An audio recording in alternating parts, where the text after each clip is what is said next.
Hello, everyone, and Happy New Year. Welcome back. We made it through 2020. Welcome into 2021, and welcome into the third edition of NASCAR, where we talk all things mid-major college hoops. That's right, no racing here. It's all college basketball. And when we say mid-majors, keep in mind we mean mid-majors, except Gonzaga. Gonzaga plays at a high major level. We've already established that, right? But there's a look at the mid-major conferences you can expect to hear all about on this week's edition and every edition of NASCAR. We are joined, as always, by our experts, Paul Nazigan and Tim Scarborough. Together, they are NASCAR. Guys, good to see you again. Happy New Year. Let's start with that on Start Your Engines. How long is it acceptable to say Happy New Year? For me, it's 5 days in. After that, it's a cutoff, man. No more Happy New Year. Just get on with your life. Yeah, we have some people carrying that into about January 23rd. It's a matter of when are they going to take down their Christmas decorations and stop saying Happy New Year. But in all seriousness, let's get into Start Your Engines here, our first segment on NASCAR.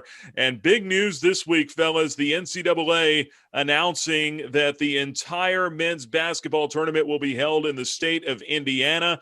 There you see the venues. Bankers Life Fieldhouse, and many others. Lucas Oil Stadium will actually have two courts in there, of course, the home of the Indianapolis Colts. Naz, I'll start with you. Thoughts on the decision to move the entire tournament to the state of Indiana? Well, just the fact that there is going to be a tournament, is just elation, and I think that just really helped a lot of people just kind of get grounded. In all this uncertainty. So there's a tournament, there's something to work toward. The players, everybody just got to really feel good that there's going to be a tournament. The bubble site is great. And here's the thing, those secondary sites, man, there's some great courts there, some historic venues that is really going to, one site was a little bit like, is it going to be limiting? But you have teams going out to Assembly Hall and Mackey. That's going to be some great sites. Great. The NCAA did a really great job on this one, moving forward toward this tournament. Yeah. Hey, Shaq, bring that slide back up. I want people to see what Naz is talking about. This is great. A Hinkle Fieldhouse. Yeah. That's where they filmed the movie Hoosiers, Butler's home court, Indiana Farms Coliseum, Mackey. So they're all going to be within walking distance, some of them driving distance. So Naz, you've been to the Final Four. We've all been to the Final Four. We know what it's like in Indianapolis. It's great because the venues are close together. Their downtown infrastructure is what it needs to be in terms of being able to get the restaurants and things like that. Yeah, we're not going to have that volume of people, but having all these games, I really hope that I'm able to leave my bunker by March and April because I would love to be in Indianapolis. Now, we're not going to see the crowds that we saw, and even the slide kind of demonstrates how many people are going to these games. But I think it's a great move by the NCAA to put it all in one place. And if you're going to put it all in one city, I can't think of a better city to do it. Yeah, it'll be all throughout the state of Indiana, and then predominantly in Indianapolis, as you said. A lot of history in that state. Should be of course, Bloomington. IU. Of all the places I've been to probably over 100 different venues. The most fun I've ever had, I got to say, was in Assembly Hall at IU. It rocks. So that's going to be, and it's way bigger than it looks on TV too. So it's just really great basketball. And I'm excited that we're going to hopefully have an NCAA tournament. Fingers crossed. Yeah, Naz, you said it best. Let's just be excited that we have a tournament, at least on the schedule for right now. Moving on here with our Start Your Engine segment. There's a lot of talent in the NBA now that have come from the mid-major ranks. Let's talk about it. Who are some of the top mid-major NBA stars? For me, I guess it's Steph Curry and everyone else. But Scar, who do you have as the best mid-major in the NBA right now? Before it's all over, Ja Morant may be better than them all. But right now, it's hard after watching Steph drop 62 points the other night. It's really hard not to pick him. But, honestly, Kawhi Leonard, with what he's done at the championship level now, I know they fizzled out in the bubble, but let's be honest. The LA Clippers didn't want to be in the bubble. They voted not to stay when they had a chance to leave, and everybody else voted to stay, so they stayed. So they weren't locked in. The Lakers ended up winning the championship. But you take that blip off of his record, the guy from San Diego State, Kawhi Leonard, has won championships with two different teams. Not many guys can say that. And he's a principal part of it. And him taking Toronto to the finals a couple years ago, to me, I got to give winning the nod to and winning the championship. Exactly. Right. I got to give the nod to Kawhi. But man, that's Steph Curry is something else. Yeah, and I just really like this trend. These guys that you're seeing there on the screen have they're having great careers, but they have opened the door for other guys to get looks and opportunities because they've proven that guys can come out of the mid-major level that have gotten maybe overlooked in the recruiting process. Yeah. So, what they're doing is kind of trailblazing a little bit for other guys to get opportunities down the road, which is awesome. And then the other thing too is that's maybe the upside to the transfer portal and the grad transfer rule, because you're seeing guys that maybe had great careers at the mid-major take that last year and go up and show at the top 25 schools that they can play, and then they get drafted as well. So, they may come out of a top 25 school, but they spend most of their career at a mid-major. I think of a guy like Carlik Jones. He spends 3 years at Radford. He's at Louisville right now, and he's at the leading scorer and leading assist maker. So he's going to get looks at the league. He's going to get to the league, and people may say he's from Louisville. No, he's a mid-major guy. And so there's a lot of guys like him. Well, one name that's on this list as we continue with Start Your Engines is Obi Toppin. And we all know the special year that he had last year at Dayton. Unfortunately, didn't get to play in the NCAA tournament. But so far in the NBA, Naz, 9 points in his debut at Indiana, has been inactive since. How good will he be in the NBA? It remains to be seen. Again, one game, but he's got all the skills. He's got the NBA body right now that the game is finding successful. I think just with him, he's in New York and they are starved for It's been a while. Yeah, it's been a while. They hate their ownership. So he can go in there. Talk about being a great player. He can be great in the sense of taking that program, that organization out of the basement.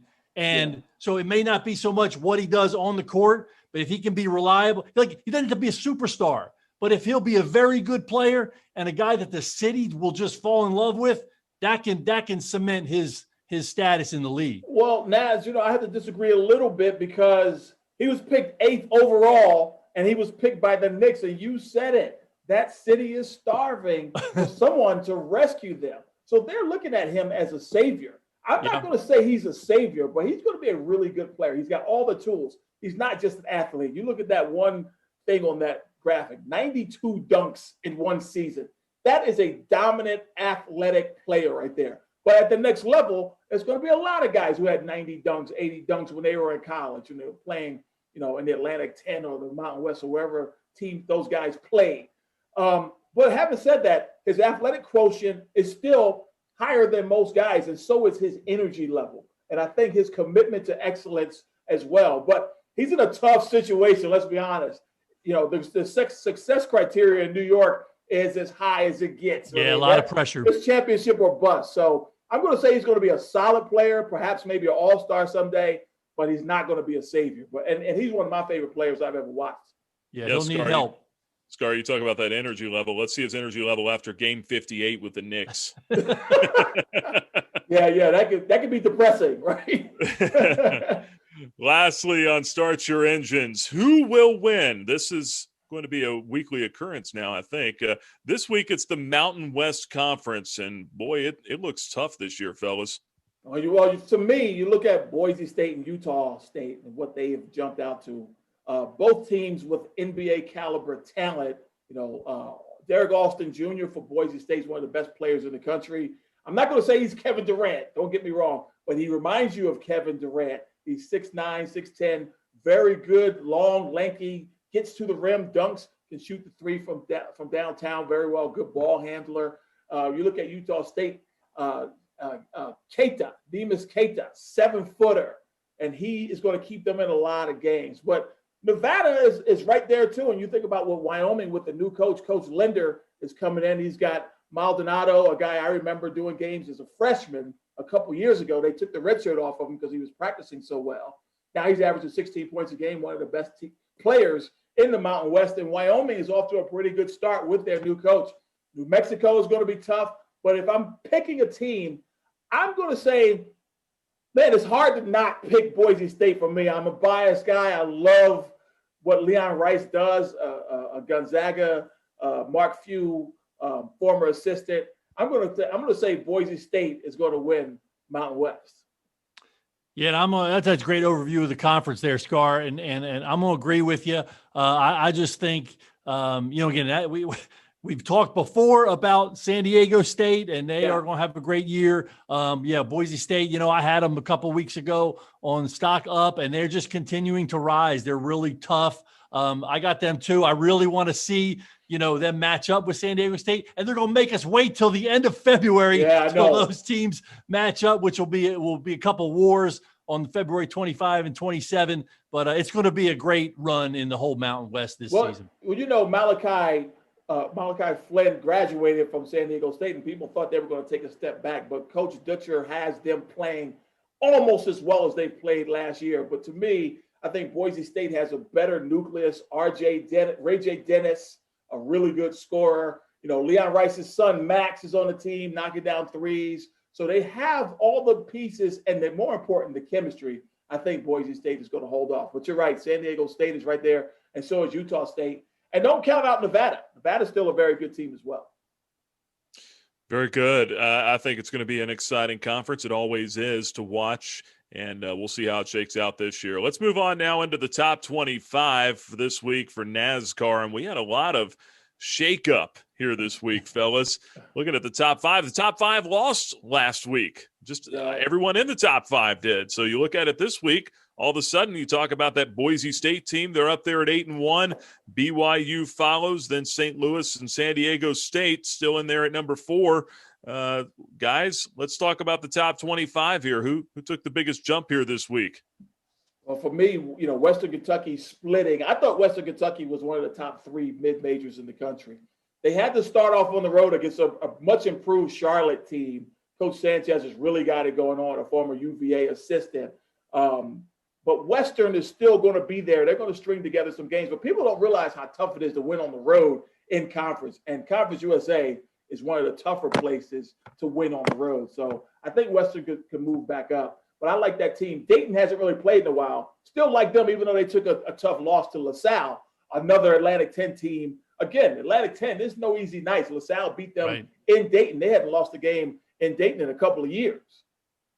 Yeah, well, I think it was probably my fault, Scar. Remember, I was bragging about our top 25, and then all the top 5 lost. But, I mean, that just shows you the level of competition. But I like sort of if we go down to the second half of the top 25, we got some people that are making some surprise appearances. You're seeing some of these teams finding their rhythm. Marshall, Rice making an appearance. Chattanooga, again, who was sort of under the radar in the SoCon. So some teams that, have worked out the kinks, have kind of rolled with this uncertainty of COVID and are playing really well here in the last couple of weeks. The Abilene Christian, people don't know, it's a school in Texas. And, when I think of them, I think of, and I'm showing my age here, Wilbert Montgomery, the old running back for the Eagles when Ron Jaworski was the quarterback. He played at Abilene Christian. So that's a long time ago. That's the last time I heard of Abilene Christian, to be honest. So it's good to watch them kind of climb the ranks. And that Chattanooga team started off 9-0. They took a couple of losses last week.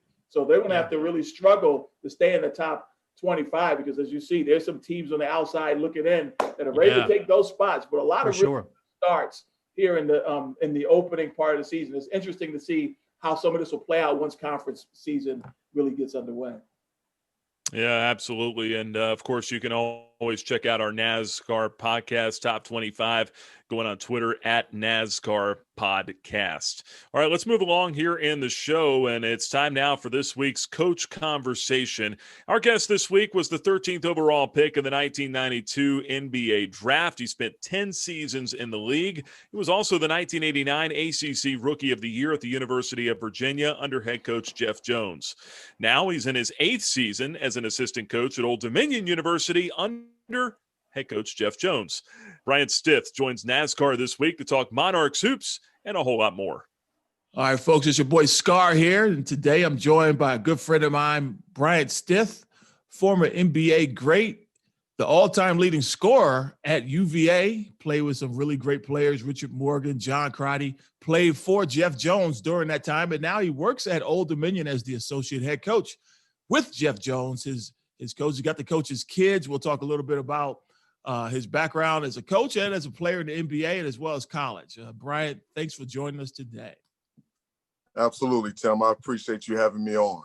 Yeah, man. So let's start with UVA. Now, I always tease you about this because you scored 2,500 points at UVA. And I said that record will never be broken because, if a guy is scoring that many points in today's basketball world, they're not going to stay at UVA long. Talk a little bit about your time there. You played for 4 years, probably could have left early, but you stayed, got that education, and more importantly, you left a long-lasting legacy. I tell you, playing for the University of Virginia from 1988 to 1992 was like a lifelong dream of mine. And I had, the best memories of my basketball career there in Charlottesville. And it was so much of a blessing because, growing up in rural Southside Virginia, I wanted to be good. I thought I had a chance to be good. And, I was able to exceed all of those expectations. And I had a fabulous career. I was blessed to have great coaching, great teammates. And, the support system that we had there at UVA, was second to none. So it helped me grow from, a boy to a man. And, I'm able to face those challenges that, I was able to, confront in the NBA and thereafter. So I'm truly blessed for my experience, at the University of Virginia. So when you were coming up in rural Virginia, did you ever dream that you'd be in the NBA? I didn't. Growing back then, life was just so simple for us, man. I grew up playing on the dirt playground, and we used to, alternate backyards where we go after school and on the weekends. And, we just thought, watching basketball on TV, Ralph Sampson, Michael Jordan, James Worthy, Sam Perkins, and Jeff Lamp and Coach Jones, we thought that was just so far beyond, our reach, man. So, we were just, out there having fun. We would see a movie, it wasn't in any recording the TV shows or basketball games. You saw a move, you had to remember it in your head and go out there and practice it and hope that you could run back to the television and see it again. There's no YouTube. So, there was no YouTube back there, right? Yeah, no, that's exactly, man. So it was fun. It was so simple for us, and we were just out there, just just being children. And I had the opportunity to go to basketball camp at Old Dominion, coached by Paul Webb. And that's where, I realized that, I had a chance to play basketball beyond Brunswick County. And I went from Old Dominion basketball camp to 5-star, and that's where my name really took off. And, I'm just thankful for those individuals and those people who believed in me and gave me a chance. Speaking of Brunswick, so after your playing career, played for the Denver Nuggets for 8 years. We'll get back to that in a second because you guys were the first 8th seed to beat number 1 in the NBA playoffs. But before we talk about that, talk about a little bit about going back to Brunswick, and you won 3 state championships in a row and got to coach your sons, Brandon and BJ. I tell you, man, I'm not smart enough to orchestrate the things that have happened in my life. So it has to come from the man above. I've been truly blessed, and to have the opportunity to come back home. And that job at the high school basically fell into my lap. There was a change in administration. A new principal came in, a new superintendent. And actually, I had opened up a restaurant back in my hometown, and they came in and sat down. They was like, we want to talk to you. I was like, yes, sir, absolutely. They said, we want to talk to you about possibly coaching the high school team. I was like, man, I'm not interested. I was like, you guys might want to check the next person on your list. They said, okay. So they said, I said, who's the next person on the list? They said, Brian Stiff is the one, Brian Stiff is two, and Brian Stiff is three. And I kind of started laughing, and I said, well, I tell you what, let me go home, talk to my family, and let me think about it, and I get back with you. And the rest is history. So it was great coming back home, being able to, be honored with that position as head basketball coach, because in our community, man, basketball is everything. Yeah. And, not only was I leading, a group of teenagers, but, I was also leading the community, and we were, in search of a state championship. And, we were very fortunate to bring home 3. Amazing. And your boys were both a big part of that. I'm sure they obviously genes a factor, but I'm sure there was a lot of hard work involved with that too. How rewarding was it to win with the boys? Oh man, it was great. And my journey, to winning a state championship was painful. It was hard. It was disappointing, because my first 4 years coaching at Brunswick High School, we went to the state championship and we lost. And, I felt like the Marv Levy of high school basketball in the state of Virginia. You go to the Big Ten 4 times and you're not able to bring home the hardware. And, I wanted it so bad for the kids, and I wanted it so bad for our community, that, I told them that, I wasn't going to stop until I fulfilled that goal.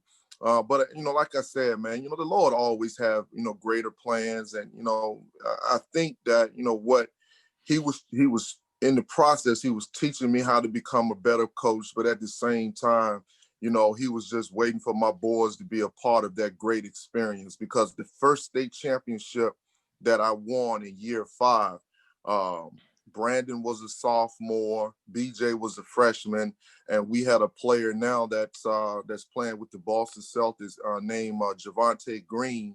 He was a senior. So, I mean, basically, I was loaded with talent. Basically, the only thing I had to do was just roll the basketball out there and tell them to go get it. So, I don't want to take too much credit, because I had great players that I was able to coach, and those guys went out there and got the job done for Brunswick County and our community. Yeah, Javonte Green was a really good standout at Radford. I used to call his games when I was calling games at Liberty. Tremendous player. So yes, I can see how you guys put it all together. Yeah. Now let's go back to the NBA for a second. So let's go back to that Denver Nuggets team. Again, we mentioned they won as the first 8th seed to beat the Supersonics with Sean Kemp and Gary Payton, the glove. It had a loaded team. That team eventually went to the finals versus Michael Jordan a couple years later, but not the year that you guys played them in the first round. That Dikembe Mutombo led. We all remember Mutombo celebrating when you guys finally won that series. Talk a little bit about that and your whole NBA experience in general. Well, I mean, my life, that was just a microcosm of my life, man. My life has been filled with impossibilities. And, when you look at my journey from Brunswick County to the University of Virginia, man, I wasn't supposed to be there. People told me I was, I was too small to play forward in the ACC. I wasn't quick enough. I couldn't shoot. I couldn't dribble well enough. They just told me that I would just go there and I would just be an average player. When I was drafted, in the first round, they told me that, I was a late first round pick, maybe a second round pick. And I was fortunate enough to go to the Orlando Classic back then and be named the MVP, which elevated my NBA stock into the lottery. So when we got to Denver, there were a collection of young people, Dikembe, LaFonso Ellis, who was my best friend in the NBA, Tom Hammonds, Robert Pack, Mahmoud Abdul-Rauf.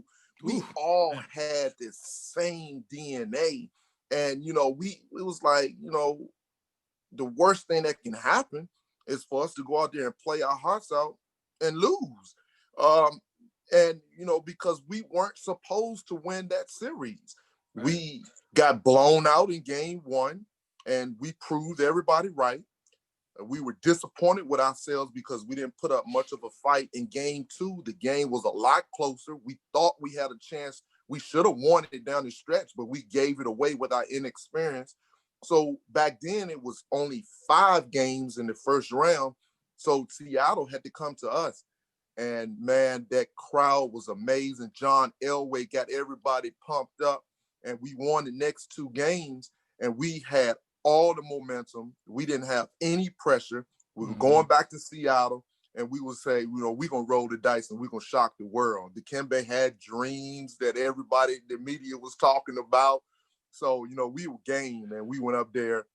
We had the performance of our lives, man, and we made NBA history. That's something that, we would never forget collectively as a group. Amazing feat. I remember watching it. At the time, everyone thought 8 seed would never beat a 1 seed in the NBA because the talent disparity or just the chemistry of that number 1 seed. Number 1s and number 2s always win in the NBA. So that was just an amazing feat. I know you have to be proud. So this is a mid-major podcast, college basketball. Let's talk a little bit of Old Dominion basketball. Now, you've been there under Coach Jeff Jones, who's the head coach, who you played for. Talk a little bit about that experience, and then tell us a little bit about how Brandon and BJ got to play for you there after going to East Carolina and Virginia. Well, when I left the NBA, man, I was kind of beaten down, by basketball. I had 7 surgeries after not being hurt, at all prior to getting to the NBA. I had been traded from Denver to Boston, and then I signed another contract with Cleveland, and we weren't very good. And, it was just wearing on me. I had lost the love of the game. I didn't see a path where I thought I could get back to getting a long-term contract or a multi-year contract and getting back with a good franchise. So I decided to call it quits. And when I went back to Brunswick County, those kids there over that 7-year period gave me the love of the game back. And I did not have any idea that I would enjoy coaching as much as I did, which led me, to, contact Coach Jones. And we had several conversations over the year about my future and the direction that I would take. And he asked me some tough questions, and, I was ready. So when he got the job at Old Dominion, he gave me he gave me a call. And at the time, Brandon had just graduated. He had already signed with East Carolina, and BJ had already committed to University of Virginia. And that was perfect for me because I didn't want anybody to think that I was using Brandon and BJ as a meal ticket to get to the next level, right. Or I didn't want people to think that I was getting a position to bring my sons aboard. I wanted us all to go our separate ways, and I wanted us to all to forge our own paths. And it just so happened after that first year, the stars aligned, and Brandon ended up at Old Dominion first.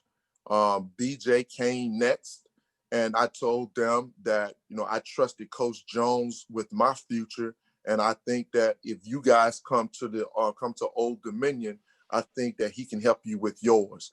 And, just like, we had at Brunswick, we created a magic here where we won a lot of basketball games. We played on some really good, they played on some really good teams. Yeah. And, eventually, BJ was part of a conference championship and was named player of the year. I mean, it was an amazing experience for Brandon and BJ. And I'm glad that Coach Jones was able to groom them. And I'm glad that they were able to be a part of this experience. Yeah, and I was so happy for you guys finally breaking through Conference USA and winning that title and get it. And that wasn't an easy road, man. You guys were trailing in the first game, the second game, and the championship, and came back and won down in Frisco, Texas. Let you get out of here with this last question. How rewarding has it been being an associate head coach? And what are your future plans in terms of trying to get your own program? Well, I'm not an associate head coach. I'm just one of the assistants. But, okay. Coach Jones he's been tremendous for me, man. I mean, to be able to have a person that has been in your corner for the last 30 plus years, and then have him to be able to mentor you, and you able to learn the business from him, to have access to all of that knowledge, and that's just been nothing but beneficial for me to continue to grow as a college coach, and to watch him run and organize his program. I mean, if I'm fortunate enough to get my own program, then I already have the blueprint, because he has provided that for me. And, I love Norfolk. I'm not in a hurry to go anywhere, as evidenced by me being here for 8 years. So, I just want to take my time again. The Lord has always ordered my steps, and I don't believe he's brought me this far to leave me now. So I'm just going to, be patient. And if that opportunity comes, hopefully I'm ready for it. But if not, I'm going to stay here and continue to learn and grow as a college coach, and just enjoy my experience here in the Hampton Roads area. Well, it's been my pleasure getting to know you as a person and as a coach. I loved your game. I was a big fan when you played. I played at Liberty in Lynchburg, not too far from Charlottesville, when you were dominating the country on the basketball courts. But Bryant, thanks for joining our podcast, and we'll see you down the road. Appreciate you, bro. Tim, thanks again, man. I really appreciate you. Happy holidays to you and your family. Thanks, man. Same to you.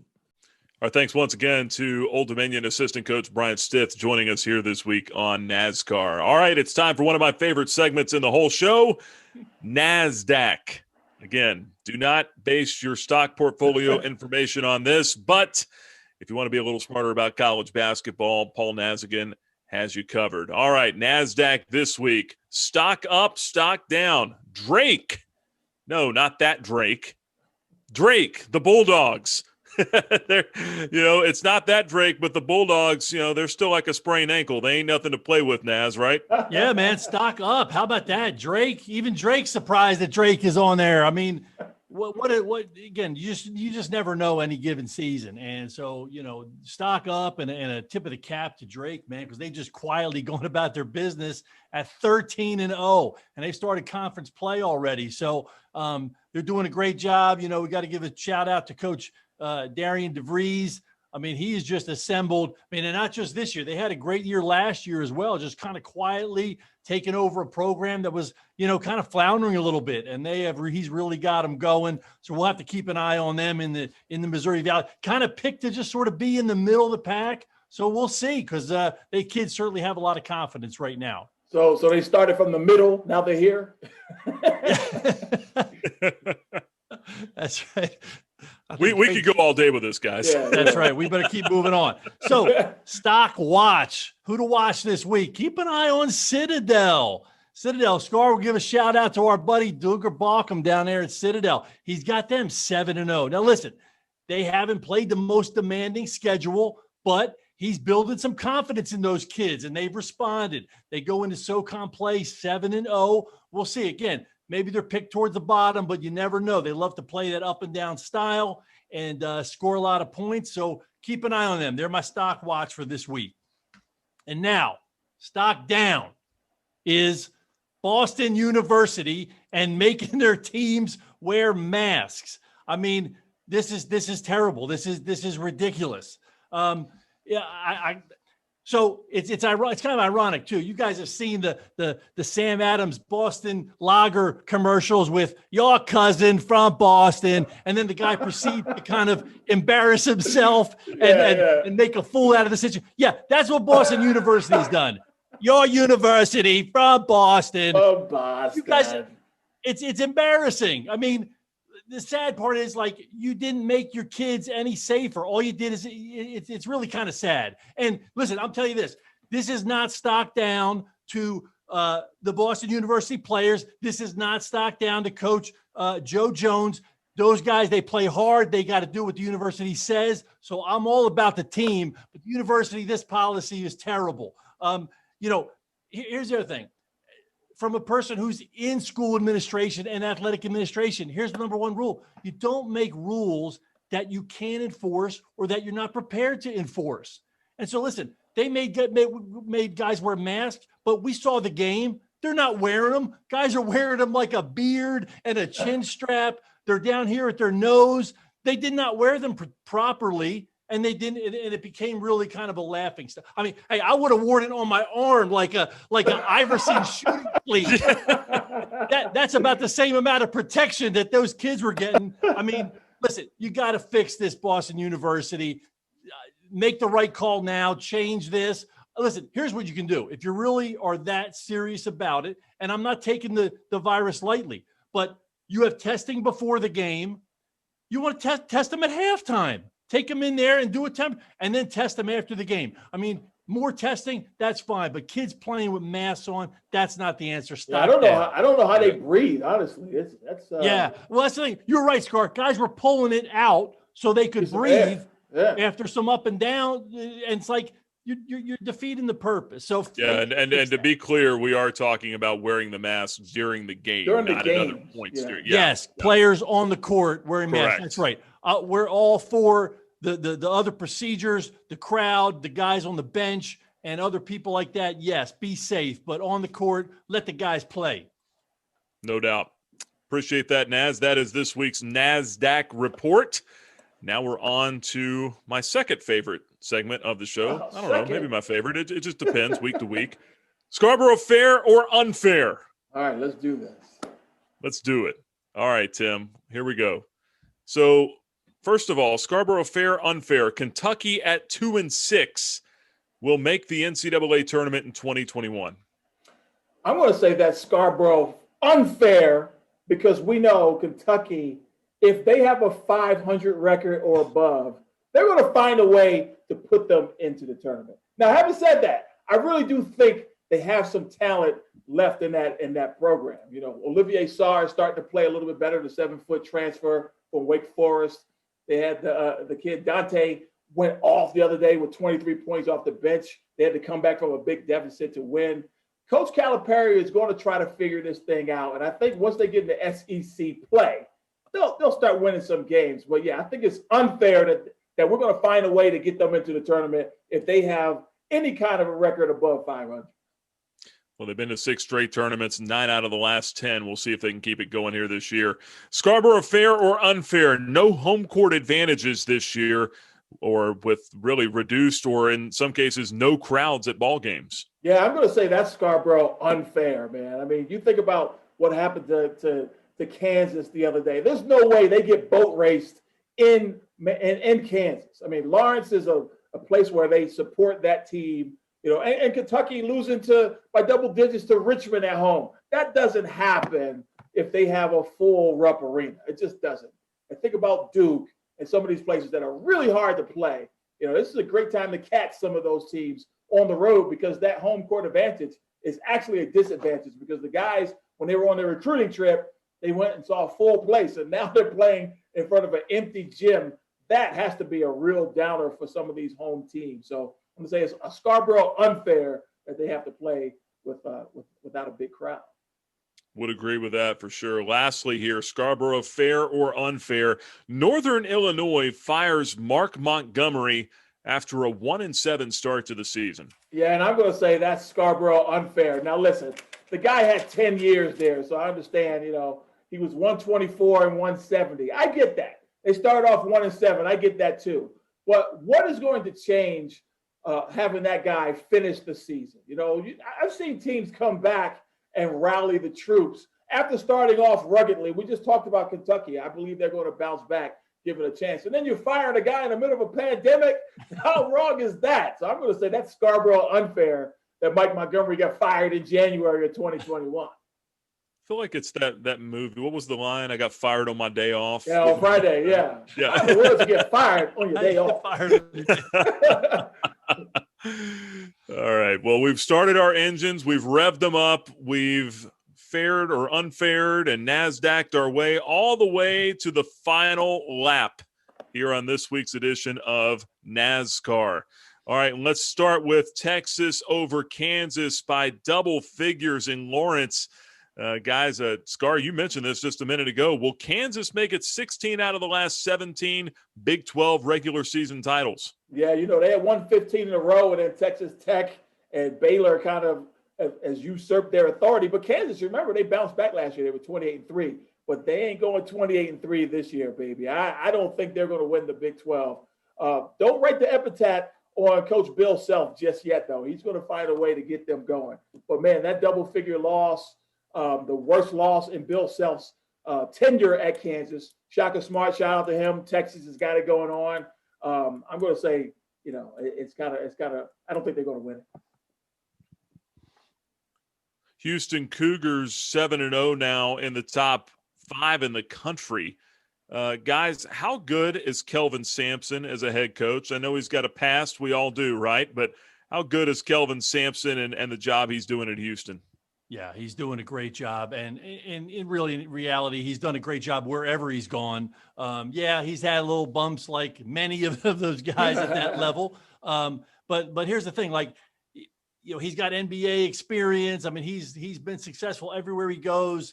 And he's turned that whole Houston thing around. I mean, he's got them in the top 10. And, here's the thing, they play hard, and he's a player's coach. I mean, he plays a style that kids love to play.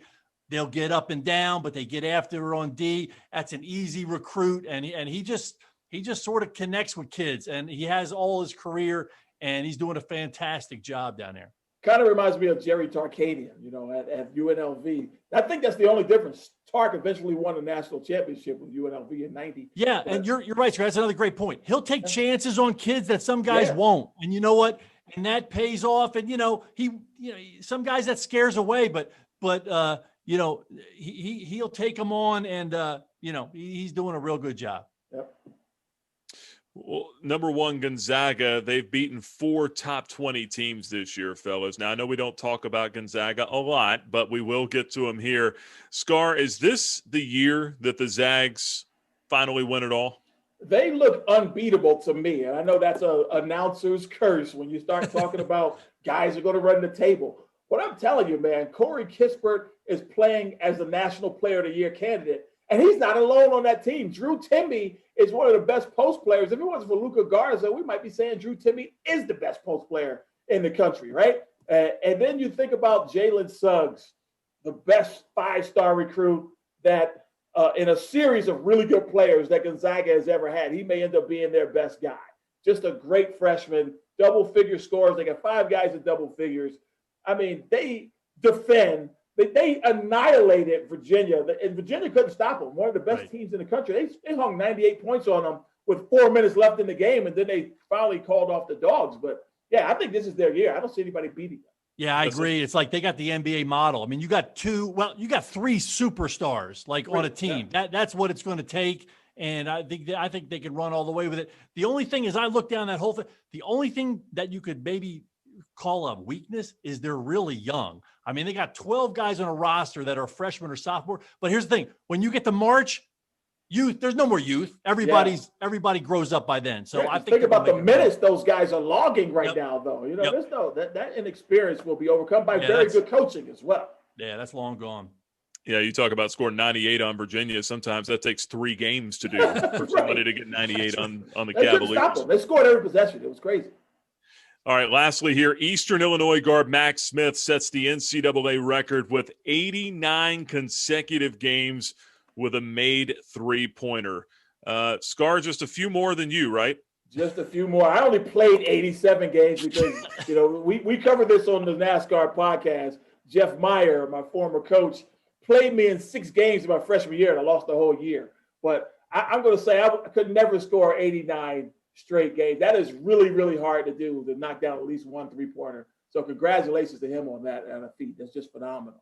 Yeah, I mean, there's guys play all year, don't take a 3 in 89 games in a row. Yeah. But he's made one. I mean, phenomenal record. That's amazing. And counted, right? He still got it. Yeah. Wow. Well, that's going to wrap up our show here this week. It's always, as always, a lot of fun. Naz and Scar here with us this week, as always. And remember, you can find us on Twitter at NASCAR Podcast, or also find us on YouTube as well, NASCAR Podcast, the homepage. And, of course, you can also find our podcast on Anchor as well, and your favorite streaming services, wherever you find your podcast at. Thanks for joining the NASCAR Podcast. High-speed action without all the pit stops and crashes. For Paul Nazigan, for Tim Scarborough, I'm Nick Pierce. Thanks so much for joining us. Till next time, so long, everybody.